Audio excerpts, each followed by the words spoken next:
Eto na mga idol, matatandaan ang mga naging komento o reaksyon ni Cuadro Alas Casimero kay Marlon Tapales pagkatapos ng kanilang laban ni Naoya Inoue noong December 26. Unang sinabi nga po ni Cuadro Alas mga idol kay Tapales na parang ayaw daw nito manalo sa laban. Pangalawang sinabi ni Cuadro Alas, kulang nga raw sa suntok si Tapales. Pangatlo naman na sinabi ni Cuadro Alas, palagi nga raw nakadepensa si Tapales. So yan nga po ang isa sa mga nabanggit o naging komento ni Cuadro Alas. Na courtesy naman kay Coach Franco Rolluda. Natanong naman itong si Coach Nonoy Neri kung ano ang kanyang opinyon sa laban ni Tapales at Naoya Inoue. Na kung ano nga po ang naging reaksyon o sinabi ni Cuadro Alas Casimero. Halos ganun din ang naging komento ni Coach Nonoy Neri mga idol. Right, ikaw, anong analysis mo dun sa laban na yon, Coach Nonoy? Siguro na nagkulang lang sa suntok siya.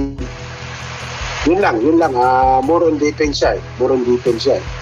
So kung sa isip nila, sa camp nila na maganda yung training nila, buhos mo na lahat yung suntok.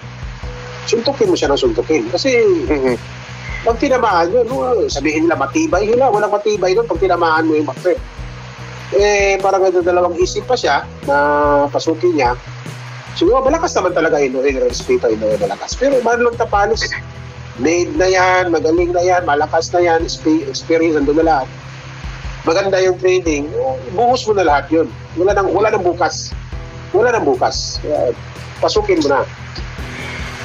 Kasi yun ang masasabi ko. Na ang ibig sabihin niyan na walang pangbabas na ginawa si Cuadro Alas kay Tapales kung di nagbabase lamang ito sa kanyang napapanood. Samantala mga idol, anak ni Manny Pacquiao na si Eman Bacosa Pacquiao, nabase nga po dito sa video clips na ating napapanood. Sabay nag-ensayo nga po itong mag-ama at mukhang tinututukan ng maigi ni Pacman ang kanyang anak na si Eman Bacosa Pacquiao. Nasa ibang video clips naman mga idol, Eman Bacosa Pacquiao, nakipag-sparring nga po ito sa veteranong boksingero ng Sanman na hindi lang ito basta sparring mga idol. Talagang sumasabay at nakikipagbugbugan itong anak ni Manny Pacquiao na si Eman Bacosa sa veteranong boksingero ng Sanman. Ito nga po yung boxer ng Sanman mga idol yung nakahubad.